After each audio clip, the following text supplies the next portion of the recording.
This is the Extra Point Podcast from Arizona's family. Well, he's a true Phoenician, and he's a national name when it comes to basketball analysis. Amin Elhassan joins us here on the Extra Point Podcast. Hey, great to talk to you, man. Are you in Phoenix right now, or where are you making your way around the country watching the NBA playoffs?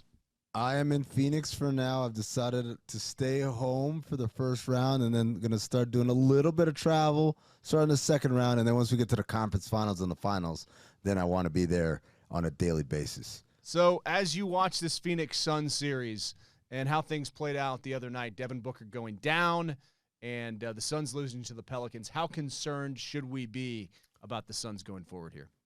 Short term for this series, I don't think there should be any concern. I think, obviously, the Pelicans, they're the 9 seed. Let's not forget that. And even though they ended the last 60 games or so around 500, they're still a 9 seed. They're still a 500 team at best right there. And what we saw on Tuesday night was that was their hurrah, right? Brandon Ingram played the greatest game of his career. CJ McCollum hit a bunch of threes. They got on transition. They made their adjustments. That was the best that they're going to play for a very young team that plays a lot of young players. The Suns, meanwhile, are a team that's not unfamiliar to playing without having one of their best players out there. They had an up and down second half after Booker left the game. But I expect them to make adjustments. I expect Monty to make adjustments. I expect Chris Paul to make adjustments. And the rest of this team has shown a lot of poise in 2 seasons now of playoff action. So for me, I don't see a concern about this series, but the concern is what happens in the next series if this injury continues to linger for Devin Booker. Yeah, you take him out and you think, okay, this is Cam Johnson's time. This is Cam Johnson's time. There's a big old paycheck sitting there waiting at the end of this thing. I would imagine he's going to be one of the big stories. Jay Crowder campaign, DeAndre Ayton. Who do you think has to step up most here to keep the Suns rolling? Well, I think, obviously, as you said, Cam Johnson, because he's the one who's going to be asked to start in Booker's spot and provide not only just the minutes, but also the production in terms of shooting. You know, Devin Booker obviously is a spacer, and Cam Johnson's expected to do the same thing, but also make his cuts, make his reads, and still be a threat out there, not just a placeholder.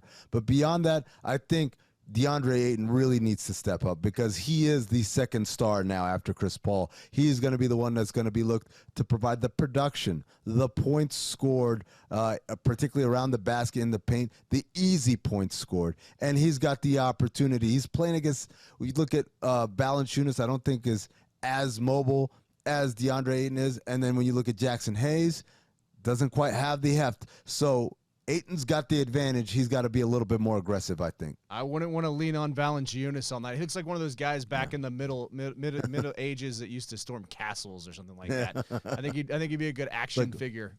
Yeah, bear skin on him, you know. yes, like King of the Gauls. Yeah, you still see the claws and the paws still on it.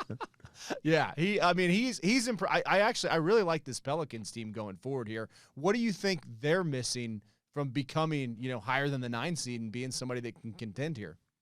Well, I think it's important to recognize that they made that deal midseason, and I think it changed their trajectory, changes where they were going as a team. CJ McCollum provides a lot of veteran leadership, and not just in the talking, but also in the doing. In the same way that Chris Paul came to a young Suns team and provided veteran leadership in the sense of teaching and helping the guys get better, but also, I'm actually really good too, and I can get on the floor and bust anybody's behind. So I think when you look at what CJ has done, he's definitely brought that. Brandon Ingram being healthy for a whole year is going to be huge. The youth, remember, they play 4 rookies a lot of minutes. Trey Murphy, Alvarado, Marshall, and, of course, Herb Jones. Those guys with a year under their belt and playoff experience under their belt, we expect them to take a leap forward. Oh, by the way, there's that other guy, Zion Williamson. Him coming back, too, that should help as well. Do you think he makes an appearance this year in the playoffs, Zion? I don't. I haven't talked to the training staff over there for New Orleans, but I know them very well. Aaron Nelson and Tom Maidstad, these are guys that I worked with when I worked for the Suns. And I know their philosophy. And their philosophy is it's not about whether you feel right or not. It's about biomechanically. Are you running the right way? Are you jumping the right way? Are you favoring one leg over another? Because they see the kinetic chain and how doing things the wrong way, while you might feel good, are going to end up in injury and disaster for you down the line. If you remember Zion's rookie year, he got hurt during summer league and missed training camp, missed the beginning part of that year. And one of the things that was going around was Zion's fine, but they need to reteach him how to run. And everyone's like, oh, did you see him at Duke? He runs fine. Like, well, no, he doesn't. The reason he got hurt in the first place is because biomechanically he wasn't running the right way, even though in his mind and maybe in terms of pain tolerance, he didn't feel anything, but it resulted in an injury. So that's what they're going to do. They're going to make sure he's doing it right, not just doing it pain-free. As a guy who lives in Phoenix and worked for the Suns, as you try to stay objective here, do you find yourself watching the Suns more, maybe even still pulling for the Suns as a place you used to work?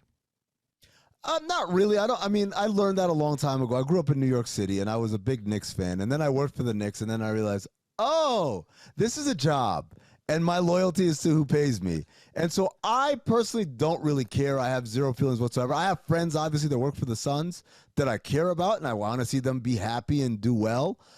Jay Gaspar, the equipment manager, is an example, comes to mind, someone I worked with back in the day. And, I know that the further the Suns go, the bigger the playoff bonus Jay gets. So I want Jay Gaspar to do well in that sense.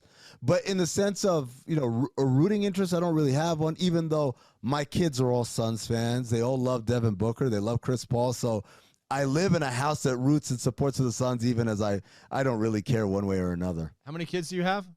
I have three. Three? All Suns fans? You got any Hoopers yet, or are they all young? Oh, they think they're Hoopers. They're not Hoopers. And so I'm waiting for the day where I get the question, the request, Dad, I want to take this seriously. And then I'll start to be engaged. Right now I'm just letting them be fans, letting them have fun and kind of just, find their way. Were you a Hooper back in the day? Did you ever play at in the playgrounds there in New York? I did. That's where I got the bug. And, that's, for everyone I knew loved basketball, and everywhere you went in New York City, obviously it's so unique in a sense that you can't go 2 blocks without seeing a basketball court or just a public court. And that's something that now as I'm older and I'm a parent, I realize some of the things that I have to do in order to get my kids into basketball is a little bit more. You got to nudge them. You got to put them up on a YMCA team or some sort of kind of youth league or something like that, something that's indoors, right?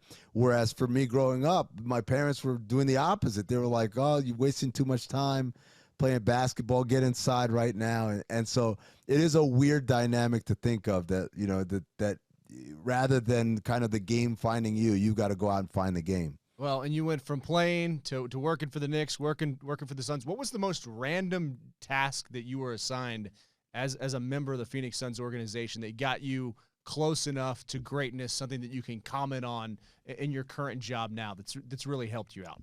The random thing, it's funny because, I worked in basketball ops, and we didn't have a big department, which is now kind of going away from that. A lot of people hire a lot of people, but back then it was probably a handful of us working in basketball ops, and it was Steve Kerr and David Griffin and Mark West and John Shoemate and Todd Quinter and me. And I think I just named everybody in basketball ops in the front office side who weren't coaches and stuff. So I guess the most random thing that that makes for a great story was the day we traded for Shaq.